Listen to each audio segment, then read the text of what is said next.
నిజామాబాద్ జిల్లాలోని భర్దీపూర్లో సీఎం రేవంత్ రెడ్డి పర్యటించారు. ఈ సందర్భంగా జిల్లాలో పలు అభివృద్ధి కార్యక్రమాలకు శంకుస్థాపన ప్రారంభోత్సవాలు చేశారు.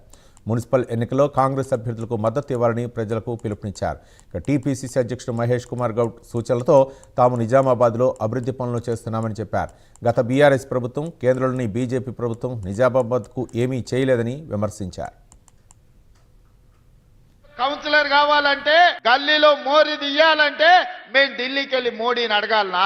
ధర్మపురి అరవింద్ గారు మీరే పార్లమెంట్ సభ్యులు కదా, ఈ 7 ఏళ్లలో నువ్వు ఏమి తీసుకొచ్చినావో లెక్క చెప్పు. మిమ్మల్ని 2 సార్లు ఎంపీగా గెలిపిస్తే మోడీ గారి దగ్గర నీకు చాలా పరపతి ఉందంటావు కదా, మరి మోడీ గారి దగ్గర పరపతి ఉంటే ఎందుకు మీరు స్మార్ట్ సిటీ కింద నిజామాబాద్ ను తీసుకురాలేకపోయినరు?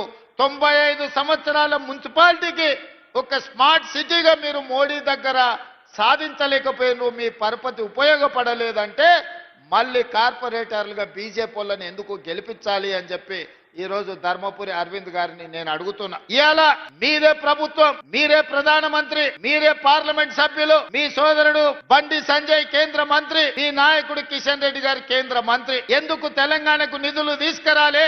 ఎందుకు నిజామాబాద్ లో ఉండే ఎయిర్పోర్ట్ ఈ రోజు వరకు మంజూరు జరగలేదు? ఇవాళ హైదరాబాద్ లో మెట్రో విస్తరణకు ₹1 తీసుకురాలేదు. మూసి ప్రక్షాళనకు మీ 10 పైసలు తీసుకురాలే. రీజనల్ రింగ్ రోడ్డు గురించి చర్చనే లేదు. ఇవాళ నిజామాబాద్ ఔటర్ రింగ్ రోడ్డు గురించి కేంద్రం నిధులు తెస్తా అంటే మేము ఎవరమైనా వద్దన్నమా? 3 సార్లు మోడీ ప్రధానమంత్రి అయినా నిజామాబాద్ స్మార్ట్ సిటీ కాలేదు అని అంటే మీకు ఇచ్చే ఉద్దేశమే లేదు. నిజామాబాద్ ప్రజల ఓట్లు కావాలి కానీ నిజామాబాద్ అభివృద్ధికి నిధులు తెచ్చే ఉద్దేశమే మీకు లేదు. పాపం ధర్మపురి అరవింద్ గారు ఇప్పుడు కాదు అప్పుడు కేసీఆర్, కేటీఆర్, హరీష్ ను జైల్లో పెట్టాలి, చిప్పకూడు దింపించాలని మాట్లాడుతుంటాడు. మరి కాళేశ్వరం 1,00,000 కోట్లు దిగమింగిండ్రు. మోడీ గారు వచ్చినప్పుడు, అమిత్ షా గారు వచ్చినప్పుడు కాళేశ్వరం కేసీఆర్ గారు ఏటీఎం గా మార్చుకున్నాడు.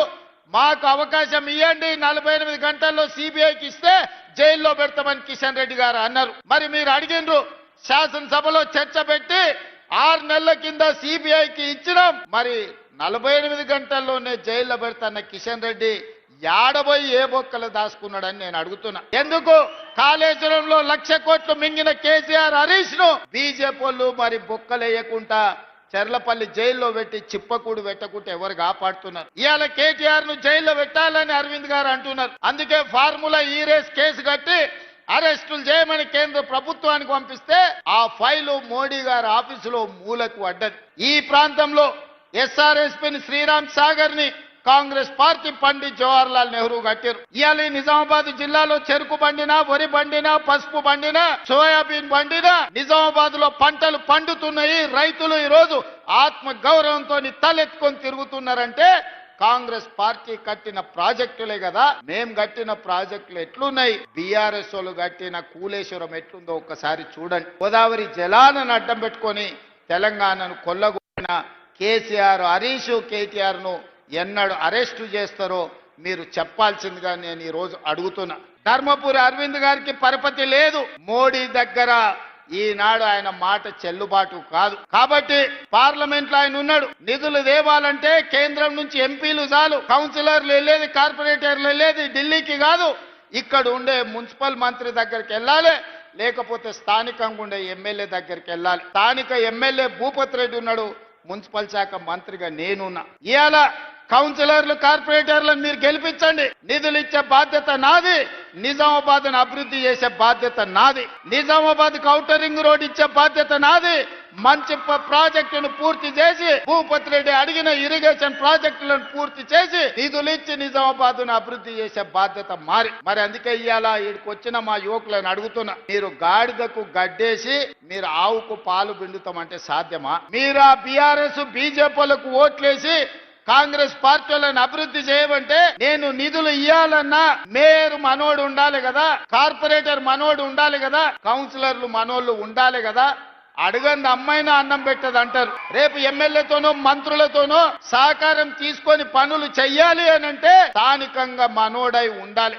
తెలంగాణ ప్రజలు బీజేపీని బొందబెట్టాలి. బీజేపీ, బీఆర్ఎస్ వేరు వేరు కాదు, వీళ్ళిద్దరిది ఫెవికాల్ బంధం. వీణా వాణి అని 2 తలకాయలు కలిసి బాడీ వేరుంటది, ఆడపిల్లలు ఉన్నారు. బీజేపీ, బీఆర్ఎస్ బంధం కూడా విడదీయరాని ఫెవికల్ బంధం. ఇవాళ బీజేపీ కేసిన బీఆర్ఎస్ కేసిన ఒక్కటే, ఆ ఓట్లు తీసుకెళ్లి మూసీ నదిలో వేసినట్టే. ఎందుకంటే ఇవాళ ప్రభుత్వం అనేది ఉన్నది, 2 ఏళ్లే మనం పూర్తి చేసుకున్నది, ఇంకా 8 ఏళ్లు కాంగ్రెస్ పార్టీ అధికారంలో ఉంటుంది, తెలంగాణను అభివృద్ధి చేస్తుంది. ఈ అభివృద్ధిలో నిజామాబాద్ కు ప్రత్యేకమైన స్థానం ఉంటుంది. నిజామాబాద్ నుంచే ఈ తెలంగాణ అభివృద్ధికి పునాదులు వేస్తాం. నిజామాబాద్ కి ఎయిర్పోర్ట్ తీసుకొచ్చే బాధ్యత మా ప్రభుత్వం తీసుకుంటుంది. ఇవాళ ఆదిలాబాద్ లో ఎయిర్పోర్ట్ తెచ్చినాం, వరంగల్లో ఎయిర్పోర్ట్ తెచ్చినాం, వరంగల్ కి అండర్ గ్రౌండ్ డ్రైనేజ్ ఇచ్చినాం. ఇవాళ కరీంనగర్ ఔటర్ రింగ్ రోడ్ ఇస్తున్నాం, వరంగల్ ఔటర్ రింగ్ రోడ్ ఇవ్వబోతున్నాం. ఇవన్నీ పథకాలు జరిగినాయంటే కాంగ్రెస్ పార్టీ అధికారంలో ఉంది కాబట్టే ఇవాళ పేదలకు న్యాయం జరిగింది. టీఆర్ఎస్ వాళ్ళు అంటూరు ఏం చేసిరని, నేను చెప్పదలుచుకున్న రాసుకోండి. కేసీఆర్ ఫామ్ హౌస్ లో ఖాళీగానే ఉంటే పెన్ను పేపర్ తీసుకొని రాసుకో. నువ్వు 10 ఏళ్లల్లా ఒక్క రేషన్ కార్డు కూడా ఇయ్యలే. ఉత్తమ్ కుమార్ రెడ్డి నాయకత్వంలో లక్షలాది మంది పేదలకు రేషన్ కార్డులు ఇచ్చి ఇవాళ 3,17,00,000 మందికి ఇవాళ సన్న బియ్యం ప్రతి మనిషికి 6 కిలోల చొప్పున ప్రతి పేదవాడికి ఆ రేషన్ కార్డులతో పాటు సన్న బియ్యం అందిస్తున్నాం. మా అక్కలు ఇక్కడనే ఉన్నారు సాక్షిగా.